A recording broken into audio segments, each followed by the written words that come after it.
In this example, we will solve problems that are related to a binomial random variable.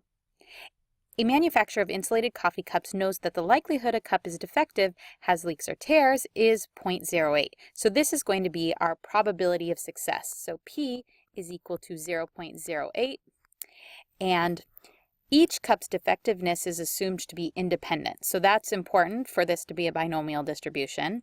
And we're going to suppose a customer purchases a package of 16 cups. So what that means is that N is equal to 16. So each cup will be a trial. How many cups are we going to expect to be defective out of the sample of 16 cups? Well, this is going to be the expectation. So this is A. The expectation of X, or a random variable, mu of X, will be equal to 16. So N times P, which is 0.08, which is equal to 1.28. So we're going to expect on average 1.28 cups to be defective from a sample of 16 cups.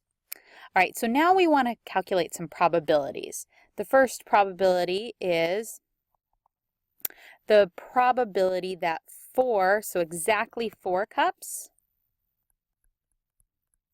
are defective.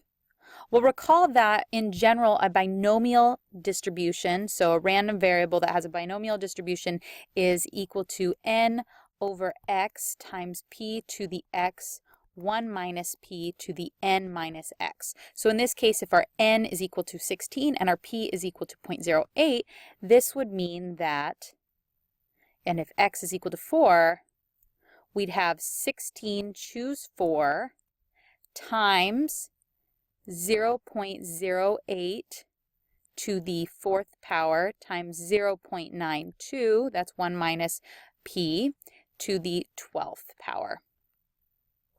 Okay, so this is going to be that probability. So again, let's 16 choose 4. If we want to calculate this by hand, is 16 factorial over 4 factorial times 12 factorial, or if we just want to use a calculator to calculate that, you can use the it's usually NCR command on a regular calculator, or it's choose in R, so you can calculate it that way, or again, you can calculate it by hand.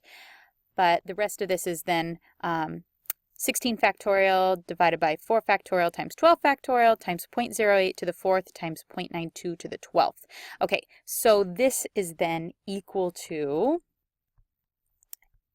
1,820, that's the number of combinations we can get, times 0.0000409 times 0.36767. So I highly recommend that you actually just do all this at once in your calculator. I've separated it out just to kind of show you the steps, but I highly recommend you just do it in one step. And this then is equal to 0.0274. So the probability that exactly 4 cups are defective is equal to 0.0274. So not a very high likelihood. Now for the next couple of problems, let's just go ahead and set up the problem. And the reason why is that was pretty tedious to just calculate the probability when x is equal to a specific value. Now that we're maybe going to find more, like a less than or equal to, we're going to have to do much more calculations. So let's go ahead and look at problem C. It says, what is the probability 4 or fewer cups are defective? So this means, what is the probability that x is less than or equal to 4? Well, this is the same as the probability that x is equal to 0 plus the probability that x is equal to 1 plus the probability that x is equal to 2, 3, and all the way up to 4. All right, so we could then find the probability that x is equal to 0 plus the probability of x equal to 1 and do the same calculations as we did up here. However, that's going to be pretty tedious, and so this is the same as the sum of I equal to 0 up to 4 for 16 choose I times 0.5 to the I times 0.5 to the 16 minus I. So we could calculate this by hand, however, we're not going to. Instead, we're going to use a different function in R, but let's go ahead and leave that there. So the probability of x is greater than or equal to 4, or less than or equal to 4 is this notation. Now D asks, what is the likelihood that 4 or more cups are defective? So that's the probability that x is greater than or equal to 4. So in notation, this is the same thing as 1 minus the probability that x is less than or equal to 3. So that is the leftover stuff. So if we want to know that if probability is that x is greater than 4, this is the same as equal to 4, 5, 6, 7, 8, all the way up to 16. And so what is not included in that is 0, 1, 2, and 3. So that is this here. We can actually just take all of the total probability and subtract off the probability for x being less than or equal to 3. And that's important because we can use an easier command in our software. And lastly, E, more than 4 cups are defective. So that's the probability that x is greater than 4 is equal to 1 minus the probability that x is less than or equal to 4.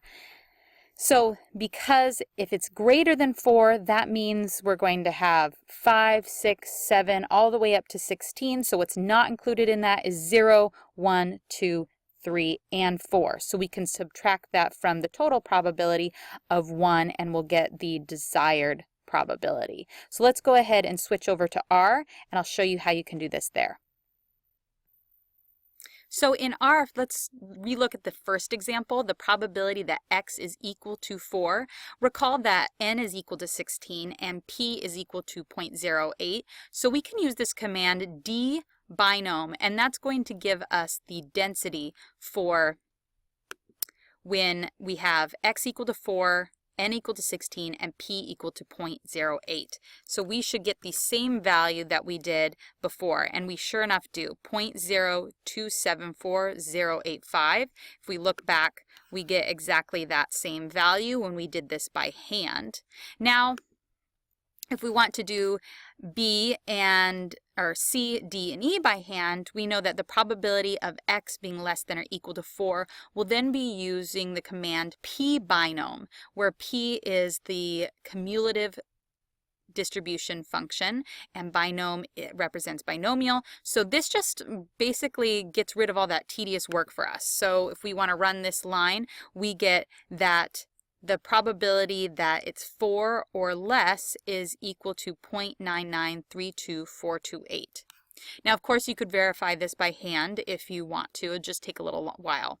So the probability that x is greater than or equal to 4 will then be 1 minus pbinom, where we have 3 here because we want to subtract off when x is equal to 0, 1, 2, or 3, because that is what's not included in the probability that we're looking for. So we want to run this line, and we get that the likelihood that x is greater than or equal to 4 is 0.0341657. Now again, we could get that exact same value if we were to add dbinom of 4 plus dbinom of 5 plus dbinom of 6, and so on, all the way up to 16. We'll get that exact same value.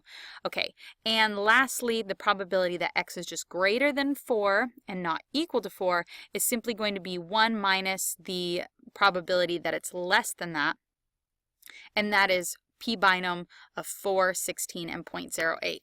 So we run this, and the likelihood that x is just greater than 4 is pretty small, 0.00675719.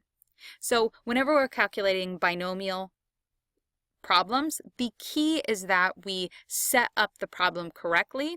Once we set up the problem correctly, the calculation of the probabilities can get really tedious, and that's where we want to use software or some sort of calculator to calculate the probabilities for us so we don't have to do the grunt work.